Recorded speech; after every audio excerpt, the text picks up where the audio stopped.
আসসালামু আলাইকুম ভিউয়ার্স।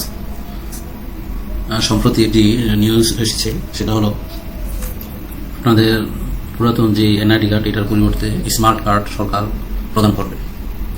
ইতিমধ্যে আভ্যন্তরীণভাবে কাজ চলছে, যে কোনো সময় আপনার অ্যানাউন্স করা হবে। আপনি আপনার পুরান এনআইডি কার্ড নিয়ে আপনার যেখানে যে কেন্দ্রে স্মার্ট কার্ড বিতরণ করা হবে সেই কেন্দ্রে আপনার যেতে হবে।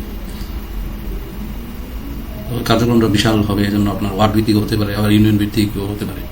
ইউনিয়ন পরিষদ বা পৌরসভার বা ওয়ার্ডের যে কোনো একটি স্কুল বা কলেজ, এইসব স্থানে আপনার স্মার্ট কার্ড প্রদান করা হবে। তো আপনার এনআইডি কার্ডটি স্মার্ট কার্ড হয়েছে কিনা, বা এই কার্যক্রমের ভিতরে আপনার স্মার্ট কার্ড হয়েছে কিনা আপনার এনআইডি কার্ডটি, সেটা কীভাবে চেক করবেন সেটা আমি দেখাবো।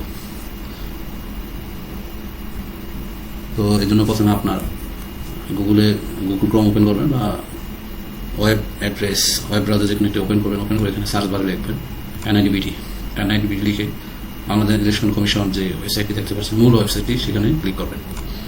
ক্লিক করার পরে এখানে দেখেন স্মার্ট কার্ড স্ট্যাটাস একটি আইকন আছে, এখানে ক্লিক করবেন, ডবল ক্লিক করবেন। তারপর এখানে আপনি আপনার জাতীয় পরিচয়পত্র নম্বরটি দিবেন, অথবা ফর্ম নম্বরটি দিবেন। আপনি ভোটার আইডির জন্য আপনি এখনো ভোটার আইডি কার্ড করার জন্য আপনি ফর্ম ফিল আপ করেছিলেন এবং সব ফিঙ্গার দিয়েছিলেন, চোখের কর্নিয়া দিয়েছিলেন, কিন্তু আপনি এখনো ভোটার আইডি উঠাননি। তাহলে ওই সময় যে একটি ফর্ম বা একটি টোকেন দিয়েছিল, ওই নম্বরটি এখানে দিতে পারেন। আর যদি আইডি কার্ড উঠে ফেলেন, তাহলে এই আইডি কার্ডের নাম্বারটি দিবেন। আমি একটি নাম্বার দিচ্ছি। তারপর এখানে জন্ম তারিখ নাম দিবেন 15। দেওয়ার পরে এখানে দেখেন ক্যাপচা আছে, এই ক্যাপচাটি এই ছবিতে প্রদর্শিত যে ক্যাপচা কোড, সেই কোডটি এখানে লিখবেন। আছে কি 5EK4 দিয়ে এখানে সাবমিট নামে একটি আইকন দেখতে পাচ্ছেন, এখানে ক্লিক করবেন। ক্লিক করার সাথে সাথে দেখেন যে এই আইডিটির জন্য স্মার্ট কার্ড ওকে আছে, বা স্মার্ট কার্ড বিতরণ করলে আপনি এই আইডিটি নিয়ে যাবেন, আপনাকে প্রদান করবে।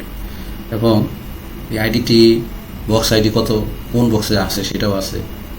তারপরে কমপ্লিট আইডি তো আছে, কোন ডিস্ট্রিক্ট, কোন উপজেলা, ভোটার এরিয়া, এবং আপনি কোন অফিসে যোগাযোগ করবেন সেটাতে আছে। আপনার এডিপি সদর EC office, election commission office, এখানে গিয়ে আপনি যোগাযোগ করে নিতে পারেন। অথবা দেশব্যাপী স্মার্ট কার্ড বিতরণ অতি শীঘ্রই হবে, আপনার নিকটস্থ এলাকায় প্রদান করবে। ওই সময় আপনি এনআইডি কার্ডটি নিয়ে যাবেন। আর সবচেয়ে ভালো হয় এই বক্স আইডি এবং কমপ্লিট আইডিটি খাতা লিখে নিয়ে গেলে ওই কর্মকর্তাদের আপনার আইডিটি বের করতে সহজ হবে। আর আপনার যদি একান্ত প্রয়োজন হয়, আপনার নিকটস্থ ইসি অফিস, আপনার উপজেলার যে ইলেকশন কমিশনের অফিস, সেখানে যেতে পারেন। কর্মকর্তা আপনাকে আপনার প্রয়োজন অনুযায়ী আপনার স্মার্ট কার্ডটি দিয়ে দিতে পারেন। আর যদি এনআইডি নাম্বারটি এবং জন্ম তারিখটি দেওয়ার পর, ক্যাপচা দেওয়ার পর, সাবমিট করার পর যদি লেখা থাকে যে আপনার স্মার্ট কার্ডের তথ্য পাওয়া যায়নি, তাহলে বুঝতে হবে আপনার এই ধাপে স্মার্ট কার্ড এখনো হয়ে আসেনি। আপনার পরবর্তী ধাপে বা যে সময় সরকার স্মার্ট কার্ড প্রদান করে, ওই সময় আবার একই নিয়মে আপনি চেক করে দেখবেন আপনার এনআইডি কার্ডের বিপরীতে, অর্থাৎ পুরাতন এনআইডি কার্ডের বিপরীতে স্মার্ট কার্ডটি হলো কিনা।